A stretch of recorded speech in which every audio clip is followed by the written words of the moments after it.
Repeatedly पूछे जाते हैं। सेशन आपको पसंद आए तो आप लाइक शेयर करते रहिएगा और ये आपको टेलीग्राम पर लेट्स लर्न स्क्वाड यहाँ पर नोट्स भी मिल जाएंगे सारे, और जो भी नई अपडेट होती है वो सारी चीजें, क्लास कब हो रही है कब नहीं हो रही है, पीडीएफ ये सब मिल जाते हैं। क्वेश्चन नंबर 1 देखिएगा और जवाब दीजिएगा, है ना।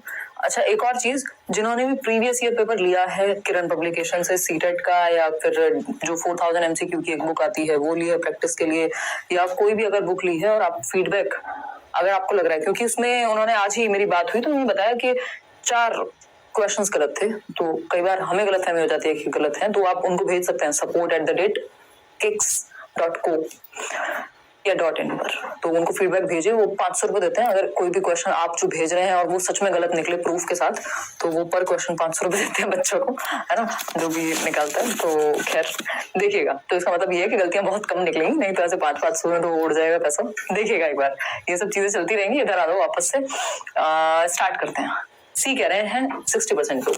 क्वेश्चन देखिए, क्वेश्चन की अगर हम बात करें तो यह है कि in class 5 while discussing the chapter whose forest, यानी हुज फॉरेस्ट नाम का एक चैप्टर है, किसके जंगल पर चर्चा होती है जब आप क्लास 5 की एनसीईआरटी पढ़ते हैं, ईवीएस की यानी पर्यावरण अध्ययन की। The teacher narrated a true anecdote of Suryamani who started a center named तोरांग। बहुत इंपॉर्टेंट है, तोरांग पे क्वेश्चन आता है, और सूर्यमणि भगत आई थिंक इनका नाम था, if I am not wrong. तो ये कक्षा 5 में एक चैप्टर है किसके जंगल, और इस किसके जंगल में एक किस्सा सुनाया सूर्यमणि के बारे में, जो कि एक सच्चा, एनेक्डोट का मतलब होता है कि वो जो घटनाएं, जैसे डेली बेसिस पे बच्चे ने कुछ कर दिया स्कूल में तो वो एनेक्डोट बन जाता है, वो घटना है अपने आप में, और ये एक सच्ची घटना उन्होंने सुनाई टीचर ने, ताकि बच्चों को थोड़ा सा वो क्या हो, सेंसिटिव हो जंगल को लेकर के। आशीर्वाद देने की कृपा करें, पटना बिहार। बहुत बढ़िया रॉकेट मामा, नाम भी आपका तो खतरनाक है। और तैयार रहिए, पढ़ाई आपकी कंटिन्यू, पहले सीटेट के लिए करेंगे, फिर केवीएस के लिए करेंगे, यूट्यूब पे प्रैक्टिस करेंगे, बैचेस में आप सारे सब्जेक्ट्स देखेंगे ही अगर केवीएस की हम बात कर रहे हैं। और अदर सब्जेक्ट्स की जो मैराथन है आपकी, वो 11 तारीख से पहले निपटा देंगे सीटेट के लिए, क्योंकि WB टेट का भी एग्जाम है, तो उन लोगों को भी हेल्प मिल जाएगी। तो हम लोग 2 या 3 तारीख से शुरू कर देंगे मैराथन्स। सी ऑप्शन 68% लोग कह रहे हैं। चलिए देखते हैं, और केवीएस पे प्रॉपर बात तब करेंगे जब एक बार ऑफिशियल नोटिफिकेशन आ जाएगा, और तभी आपका बैच या कोई भी कुछ भी टेस्ट सीरीज बैच उसके बाद ही सोचेगा। अभी तो किसी को पता भी नहीं है कि सिलेबस में क्या क्या चेंजेस हैं। तो केवीएस के बैच के लिए थोड़ा सा थम जाओ कि क्या जो पूछ रहे हैं बार बार, केवीएस का न्यू बैच कब आएगा मैम, करियर बिल पर पहले नोटिफिकेशन आएगा। हमें कोई जल्दी नहीं होती, क्योंकि टीचर्स अच्छे हैं और कोई ऐसा कुछ नहीं है। तो जब तक प्रॉपर सारी डिटेल्स नहीं आ जाएंगी, जब तक बैच नहीं आएगा, तो एक बार 5 तारीख तक रुक जाओ, फिर आ जाएगा।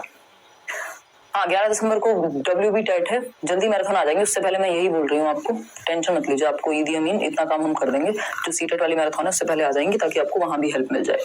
और आज इतने कम लोग क्यों लग रहे हैं अभी तक? हैं 15-16 हजार लोग हैं अभी, क्या बात है? लेट शुरू किए हैं या फिर सो गए हैं, या पढ़ने की आदत नहीं रही है? 2 दिन छुट्टी क्या हुई, संडे और मंडे। देखिएगा, अगर हम बात करें C option, issues of land and livelihood, issues of hunger, issues of forest और इश्यूज ऑफ कुरुक कल्चर, यानी कि ये जो तोरांग है, ये जो सेंटर नेम है तोरांग, तोरांग क्या है? एक सेंटर है, और तोरांग का मतलब क्या होता है? जंगल, ठीक है, फॉरेस्ट। तोरांग का मतलब है, कुरुक लैंग्वेज में है ये, और इसका मतलब होता है क्या? जंगल। तो ये किस बारे में था? ये जो तोरांग सेंटर था, ये किस बारे में था, ये पूछा है। बताइएगा, फटाफट से बताइएगा, ठीक, फटाफट से बताइए। 5 मिनट हुए अभी, आ जाओगे धीरे धीरे, कोई बात नहीं, इधर आ जाओ। अगर हम बात कर रहे हैं, ठीक है ईदी अमीन, अगर हम बात करते हैं किसकी, सी ऑप्शन कह रहे हैं कितने, 68% लोग। Issues of land and livelihood, यानी जमीन और जीविका की समस्याएं। इश्यूज ऑफ हंगर, यानी भूख की समस्याएं। इश्यूज ऑफ फॉरेस्ट, देखिए भूख की समस्याओं पे तो इसमें बात नहीं हुई है। इश्यूज ऑफ कुरुक कल्चर, बिल्कुल सही बात है, और कुरुक में ही तोरांग कहा जाता है जंगल को। और दूसरा है issues of land and livelihood, यानी जमीन और जीविकाएं की समस्याएं, जीविकाओं की या जीविका की समस्याएं।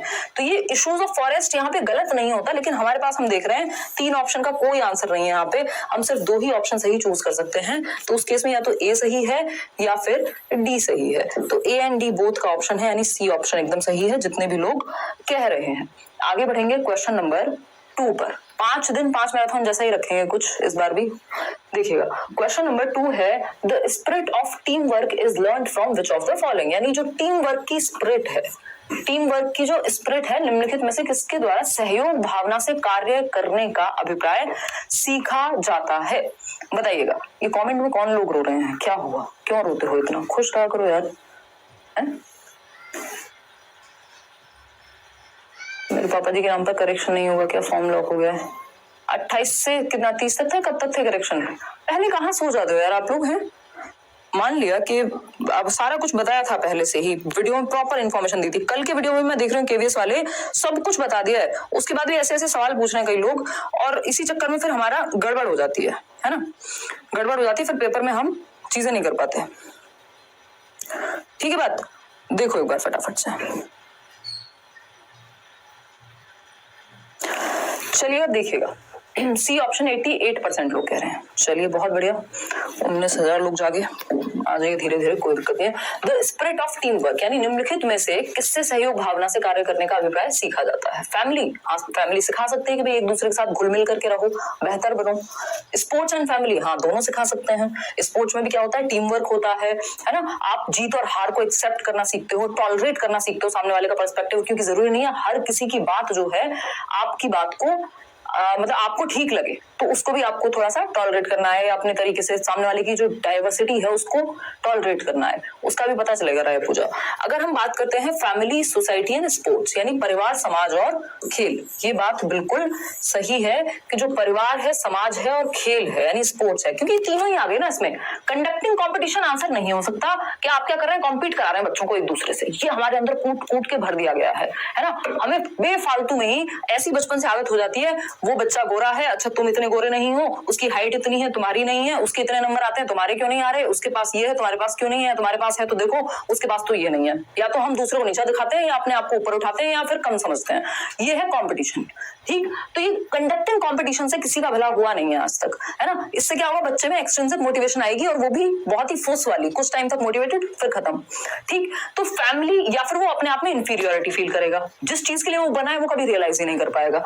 तो ये क्या हुआ, फैमिली जो है, परिवार आपको कोऑपरेशन सिखाएगा, सोसाइटी सिखाएगी एक साथ कैसे रहते हैं, एक दूसरे की मदद कैसे करते हैं, टीम में काम कैसे करते हैं, ग्रुप में काम कैसे करते हैं। स्पोर्ट्स में भी टीम वर्क होता है, पूरी टीम हारती है तो या फिर जीतती है, तो एक कोई एक इंडिविजुअल अपने हिसाब से चलेगा तो गड़बड़ है। लेकिन कंपटीशन क्रिएट करने से कोई भी टीम वर्क को बढ़ावा नहीं मिल रहा, और वो है भी तो वो हेल्दी नहीं है।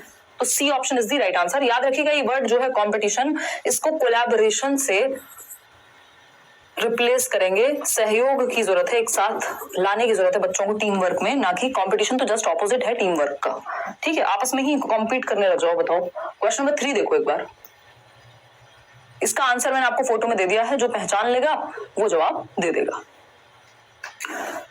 ठीक है स्वीटी गुप्ता, एकदम स्वीट हैं आप। 9 मिनट हो चुके हैं सेशन को और हम तीसरे क्वेश्चन पे हैं, और हम जुड़ चुके हैं लगभग 20,500 लोग। बहुत ही बढ़िया, मेरा सीटेट अच्छे प्रिपेयर हो गया है, बट मैं अदर लोगों के क्वेश्चन क्यों नहीं सॉल्व कर पा रहा हूँ। लोगों के तो लोगों ने अगर अपनी मर्जी से बनाए हैं तो कृपया उनसे बच के रहें, इस टाइम पे पेपर का टाइम है, और जो सिर्फ प्रीवियस ईयर हैं, चाहे ऑफलाइन वाले भी कर लो सॉल्व, लेकिन टेढ़े मेढ़े क्वेश्चन मत करो अगर आपको लगता है कि सही सिलेबस के अकॉर्डिंग नहीं है चीजें। अगर दूसरा रीजन ये भी हो सकता है कि आप अभी कॉन्सेप्ट समझने में गलती करते हो, तो उनको देख के घबराना नहीं है, ठीक है ना, घबराना नहीं है।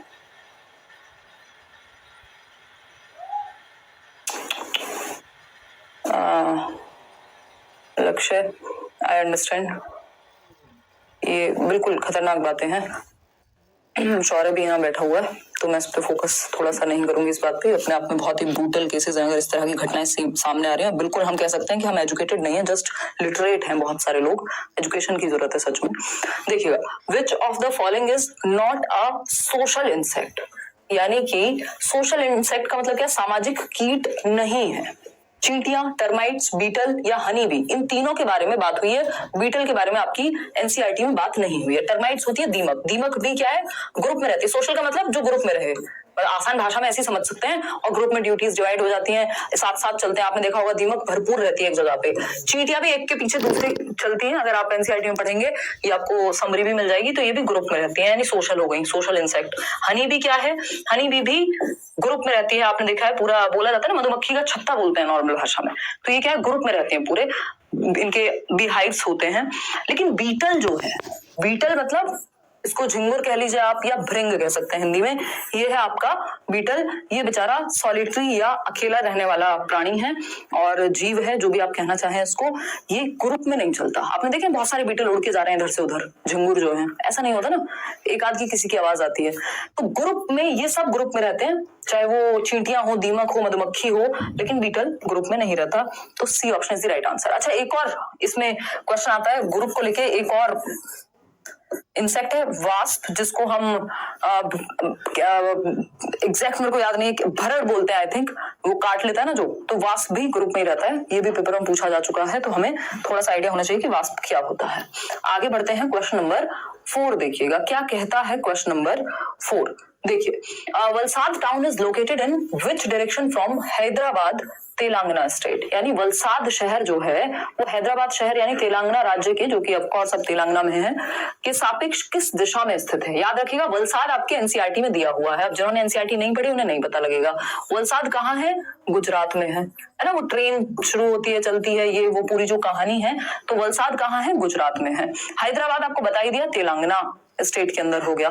अब इस केस में अगर हम देखें तो ये गुजरात यहाँ कहीं होगा, तटीय क्षेत्र है, और आंध्र प्रदेश या अगर हम तेलंगाना की बात कर रहे हैं तो ये यहाँ कहीं होगा। और इसको थोड़ा सा इधर करके लिखेंगे, क्योंकि ये वाला तट हो गया बे ऑफ बंगाल वाला, इधर आपका इंडियन ओशन वाला हो गया। तो ये देखें अगर, तो पहले तो ऊपर आना पड़ेगा क्योंकि ये साउथ में है। इसके मुकाबले, गुजरात के मुकाबले क्या है, ये साउथ में है, तो इसका मतलब नॉर्थ तो जाना ही पड़ेगा ऊपर की तरफ, मतलब नॉर्थ, और इसके साथ साथ वेस्ट में भी जाना पड़ेगा, यानी वेस्ट। तो नॉर्थ वेस्ट, अगर इधर जाना होता तो नॉर्थ ईस्ट हो जाता। तो इसका आंसर क्या है? North west. ठीक, नॉर्थ वेस्ट। एक बार मैप पे भी देख लेते हैं, मैप का एक क्वेश्चन निश्चित रूप से आएगा, ध्यान रखिएगा। देखिएगा अगर हम बात करते हैं यहाँ, तो हमको पता है ये है तेलंगाना, हैदराबाद, ये आपको पीडीएफ मिल जाएगी, इससे रिवाइज कर लीजिएगा। और हमें पता है कि ये क्या ईस्ट में है, बे ऑफ बंगाल इसके बराबर में हम देख रहे हैं, इधर इंडियन ओशन होगा, ठीक है ना। अगर अरेबियन सी, सॉरी, इंडियन ओशन नीचे होगा। अगर हम बात कर रहे हैं यहाँ पे गुजरात की, तो ये सिंपल हम देख पा रहे हैं यहाँ पे तेलंगाना और गुजरात में कि तेलंगाना है यहाँ, और तेलंगाना से गुजरात तक जाने के लिए वेस्ट भी जाएंगे और नॉर्थ तो जाना ही है। तो नॉर्थ वेस्ट, पहले तो सबसे पहले कहाँ जाएंगे? ऊपर तो जाना ही पड़ेगा, और वेस्ट में भी, तो नॉर्थ वेस्ट में है तेलंगाना। ये क्या हो गया? वेस्ट हो गया ना। ये ईस्टर्न आपके जो स्टेट्स हैं इधर है, साउथ ये है, ये नॉर्थ वहां है, तो क्या हो गया? एक तो नॉर्थ मतलब ऊपर, और वेस्ट, तो नॉर्थ वेस्ट। सिंपल आंसर इसका हो गया। कोई दिक्कत परेशानी इस बात को समझने में है अगर, तो बता दीजिए, अगर नहीं है तो भी बता दीजिए। अब आते हैं क्वेश्चन नंबर हम 5 पर। आज बिल्कुल एनर्जी नहीं थी, मैंने ऐप पे तो छुट्टी ही की हुई है, कल वहां मिलेंगे होपफुली। इतनी वीकनेस है भयंकर, और ऊपर से ये पैर मेरा। देखिएगा बहुत ही बढ़िया, लाइक शेयर करना भी नहीं भूलना है भाई, वो भी करके जाना है। फर्स्ट टाइम है सीटेट का, मैंने नोट्स आपके पढ़े हैं, क्लास भी देख रही हूँ, पर कल मॉक लगा तो 83 ही आए। मुझे बहुत नर्वसनेस हो रही है स्वीटी। अभी तो जस्ट 3 सब्जेक्ट के आपको नोट्स मिले हैं, और अगर 3 सब्जेक्ट के नोट्स मिले हैं और अभी क्लास देखना शुरू किया है तो उसमें 83 कोई बुरा स्कोर नहीं है। अभी 2 सब्जेक्ट के नोट्स और मिलेंगे आपको, मैथ्स और ईवीएस के, तो ये स्कोर बढ़ जाएगा। और रिपीटेडली प्रैक्टिस करना नहीं छोड़ना इस टाइम पे।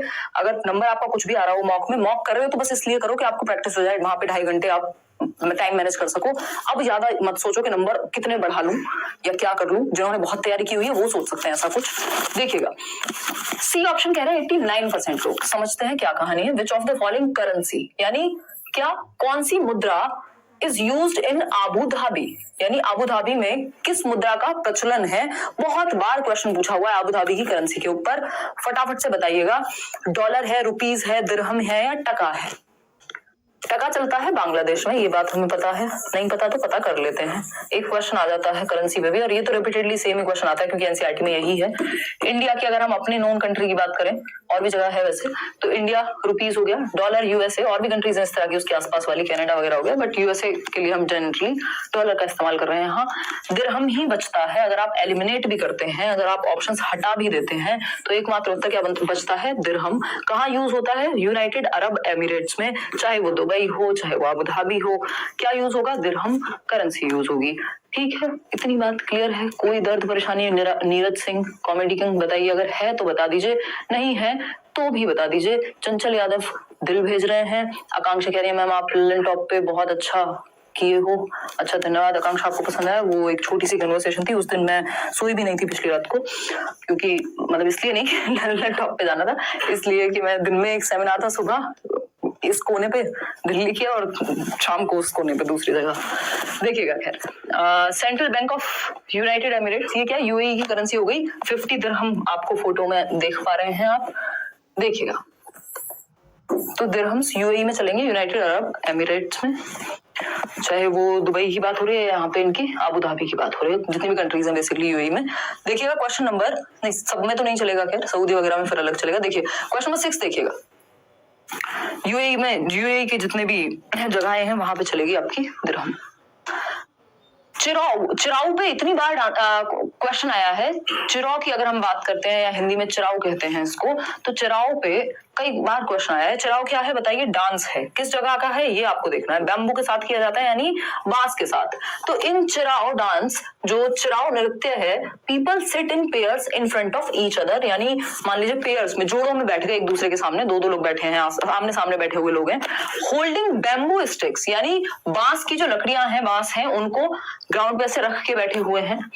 एज दी ड्रम बीट्स, जैसे ही ड्रम की आवाज आती है, क्या करते हैं, the bamboos are beaten to the ground, उसको बजाएंगे, डम डम डम, बैम्बू को आवाज आएगी, ठीक। Dancers step in and out of the bamboo sticks and dance to the beat. मतलब कुल मिला के बात क्या चल रही है, चिराउ डांस में पेयर्स में बैठे हैं लोग और डांस करते हैं, जैसे ही ड्रम की आवाज आएगी, बैम्बू का यूज करके। ये बात याद रखिएगा, बैम्बू का यूज करके, यानी बांस का प्रयोग करके डांस कहाँ किया जाता है और क्या कहते हैं उसको, तो चिराउ कहते हैं। और ये कहाँ का नृत्य है, ये मिजोरम का नृत्य है, ठीक है ना। मणिपुर होगा इसका आंसर, ना असम ना उड़ीसा, क्योंकि ये फैक्चुअल क्वेश्चन है, इसमें ऐसा कुछ नहीं हो सकता कि आपको कोई और बता दे। तो मिजोरम चिराउ, याद रखिएगा, चिराउ डांस कहाँ का है, मिजोरम का, बैम्बू का प्रयोग करके किया जाता है। अच्छा, बैम्बू पे एक और चैप्टर है अलग से, जिसको हम कहते हैं ना, वो आपकी झूम खेती, उसके बारे में भी कुछ चीजें हैं, वो भी आप पढ़ लीजिएगा। ये खेती से याद आया। क्वेश्चन नंबर 7 देखिएगा, rain water from the roof top, यानी जो पानी है किसका, बारिश का, फ्रॉम द रूफ टॉप, जो छत पर वर्षा के पानी का संरक्षण, यानी rainwater from the rooftop was conserved and used for recharge of groundwater. This traditional method was used by which of the following states? यानी जो छत पर वर्षा के पानी का संरक्षण करके भौम जल को पुनः आवेशित कर रहे हैं, इसका सिंपल मतलब इंग्लिश में समझते हैं। जो रेन वाटर है उसको आप रूफ टॉप पे, छत पे कंजर्व कर रहे हैं, जिससे कि उसको दोबारा से यूज किया जा सके या रिचार्ज कर सके, हम एटलीस्ट ग्राउंड वाटर को ही रिचार्ज कर लें, है ना, ताकि हमारा ग्राउंड वाटर लेवल कम ना हो, ठीक है ना। बताइएगा एक बार, कौन से स्टेट की बात हो रही है। गुरमीत वाली कह रही मैम केवीएस की तैयारी करने से सुपर टेट में फायदा होगा या नहीं। मैम पेडागोजी में 90 में से 75 आ रहे हैं, कंटेंट के क्वेश्चन नहीं लगाए, ईवीएस नोट्स प्लीज। दे देंगे गुरमीत, ईवीएस के नोट्स अभी जल्दी दे देंगे। ऑफ कोर्स एक दूसरे से आपको, अगर आप केवीएस की तैयारी कर रहे हैं सुपर टेट में, निश्चित रूप से फायदा होगा, क्यों नहीं होगा। हिंदी इंग्लिश वहां भी आती है ना, और वहां आपका टीचिंग स्किल भी आएगा, जहां तक है वो भी सिलेबस में होगा ही, ठीक है। 126 नंबर आ रहे हैं मॉक लगाने में आपकी वजह से, शालिनी मिश्रा कह रही हैं, बस आशीर्वाद दो। बहुत बड़ा शालिनी, आप 130 प्लस लेके आओ, फिर हम बैठ के डिस्कशन करेंगे, चैनल पे इंटरव्यू करेंगे। कोशिश ऐसी ही है, सबके साथ नहीं हो पाता है, बट स्टिल कोशिश करेंगे, ठीक है जी। मॉरल डाउन हो रहा है ऑनलाइन मॉक में, पढ़ाई करो अब तो बस, इस टाइम पे टेंशन मत लो, कौन सा मॉरल और कुछ भी नहीं, कुछ नहीं सोचना, है ना। 28,000 के 28,000 लोग हैं, डेली जो पढ़ाई चल रही है वो दबा के करो। मॉक टेस्ट सिर्फ इसलिए दो कि प्रैक्टिस हो जाए इस टाइम पे, और जहां पे गलती है उसको एनालाइज करो, सिंपल। देखिए, अगर हम बात कर रहे हैं rain water from the roof top, specially जिन्होंने ज्यादा पढ़ा है वो इस टाइम पे मॉक टेस्ट से फायदा ज्यादा ले लेंगे। जिन लोगों ने पढ़ा ही कम है तो उनका मॉरल डाउन होगा, लेकिन फिर वो एनालिसिस करके गलतियां हटा दें अपनी, तो उनका काम बन जाएगा। फटाफट से बताइए, राजस्थान की बात हो रही है, ऑफ कोर्स राजस्थान की बात हो रही है। छत पर वर्षा के पानी का संरक्षण करके भौम जल को पुनः आवेशित किया जाता है, जिससे ग्राउंड वाटर लेवल को ठीक किया जा सके। राजस्थान की प्रॉब्लम है, B option is the right answer over here. आगे बढ़ेंगे क्वेश्चन नंबर 8 पर। देखिएगा एक बार question number 8, Brahmaputra river flows through which of the following states in India, यानी ब्रह्मपुत्र जो नदी है वो भारत के किस राज्य से होकर गुजरती है।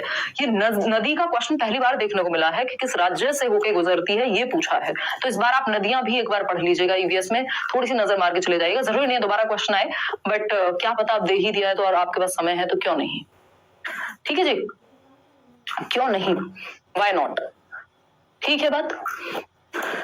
बहुत ही बढ़िया, लाइक शेयर करने में कंजूसी बरत रहे हैं आप, पहले एनर्जी कम है। देखिएगा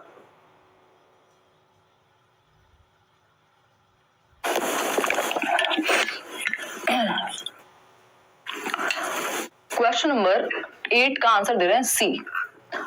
पानी पी ले भाई, कफ और नहाओ, रात को कोल्ड ड्रिंक पियो बेटा। ब्रह्मपुत्र रिवर कहां से बहेगी? सी ऑप्शन कह रहे हैं 62% लोग, अरुणाचल प्रदेश एंड असम। बिल्कुल, ये फैक्चुअल क्वेश्चन हो गया, इसमें मैं और आप अभी कुछ नहीं कर सकते। बाकी गंगा कहां से निकलती है ये सब भी एक बार देख लेना, क्योंकि ऐसा पहली बार ही हुआ है, अदरवाइज ऐसे रिवर्स पर क्वेश्चन नहीं आता ईवीएस में। तो एक आध क्वेश्चन क्या पता टपक जाए, ये भी हर सेट में नहीं आया, किसी एक आधी सेट में आया इस तरह का क्वेश्चन। क्वेश्चन नंबर 9 देखिएगा, family plays an important role in socialization, यानी जो परिवार है वो सामाजिकरण की भूमिका में, कि हम समाज के नियम कायदे कानून तौर तरीके, कोई घर में आता है नमस्ते करते हैं, पानी देते हैं, बिठाते हैं, बेइज्जती नहीं करते हैं, बड़ों की बातें सुनते हैं, मतलब समाज में क्या चीजें एक्सेप्टेबल हैं क्या नहीं, ये सब जो हम सीखते हैं, परिवार इसमें इंपॉर्टेंट रोल निभाता है, क्योंकि आप सीधा प्रकट जो है भगवान से या जहां से भी कहाँ होते हैं, परिवार में होते हैं दुनिया में, पड़ोसी के यहाँ नहीं, अपने परिवार मतलब फैमिली के अंदर। तो फैमिली आपको सिखाती है कि क्या चीजें डिजायरेबल हैं और कैसे बिहेव करते हैं सबसे पहले, बाद में दुनिया सिखाती है, स्कूल सिखाता है। तो in this regard the family is an agency of, यानी परिवार जो है वो कैसा माध्यम है, परिवार कैसा माध्यम है, ये हम सबको पता है। फैमिली क्या है? प्राइमरी सोशलाइजेशन, प्राथमिक सामाजिकरण का उदाहरण है। पीएफ से याद रख लीजिएगा, फैमिली प्राइमरी होती है, सिंपल, बाकी सब कुछ सेकेंडरी है या ऑप्शन पे डिपेंड करेगा। स्कूल हमेशा सेकेंडरी होगा, और सोशलाइजेशन की प्रक्रिया जन्म से मृत्यु तक चलती है, जन्म से पहले नहीं चलती, इन्फेंसी से शुरू होती है, क्योंकि हम पेट के अंदर तो नहीं सीख रहे होते कैसे किसको पानी देना है, किसको नमस्ते करनी है। तो प्राइमरी सोशलाइजेशन फैमिली के द्वारा होगा। सेकेंडरी क्या होगा? सेकेंडरी होगा आपका स्कूल के द्वारा। क्वेश्चन नंबर 10 देखिए, क्योंकि जब आप 3 साल के कम से कम हो जाते हैं तब तो प्ले में जाएंगे। क्वेश्चन नंबर 10 देखिए, many movements have endorsed the need to save the environment, यानी वातावरण को बचाने की कई मुहिम चली है, कई आंदोलनों को समर्थन मिला है। ये एनसीईआरटी का सवाल है। Who amongst the following played a crucial role in the चिपको आंदोलन of 1970s, यानी निम्नलिखित में से किसने 1970 के चिपको आंदोलन में निर्णायक भूमिका निभाई, यानी चिपको मूवमेंट का हीरो कौन था, या हम कहें किसने ज्यादा बेहतर काम किया चिपको मूवमेंट में। तो वंदना शिवा है, सुंदरलाल बहुगुणा है, मेधा पाटकर है, या बाबा आमटे हैं। तो हम सब ने सुंदरलाल बहुगुणा की स्टोरी जो है वो ईवीएस में पढ़ी है, एनसीईआरटी में। जिन्होंने नहीं पढ़ी थोड़े दिन रुक जाओ, थोड़े दिन मतलब दो दिन, परसों आपको मिल जाएगा, कल तो मेरे टाइपिस्ट अवेलेबल नहीं है, परसों जहां तक आपको ईवीएस के नोट्स मिल जाएंगे शाम तक। तो सुंदरलाल बहुगुणा इंग्लिश में पहले से शेयर किए हुए हैं, एक बार इतने उनको पढ़ लेना। सुंदरलाल बहुगुणा की अगर हम बात करें तो इन्होंने चिपको मूवमेंट, जिसमें पेड़ को पकड़ के लोग खड़े हो जा रहे थे और बहुत सारी चीजें हुई थी,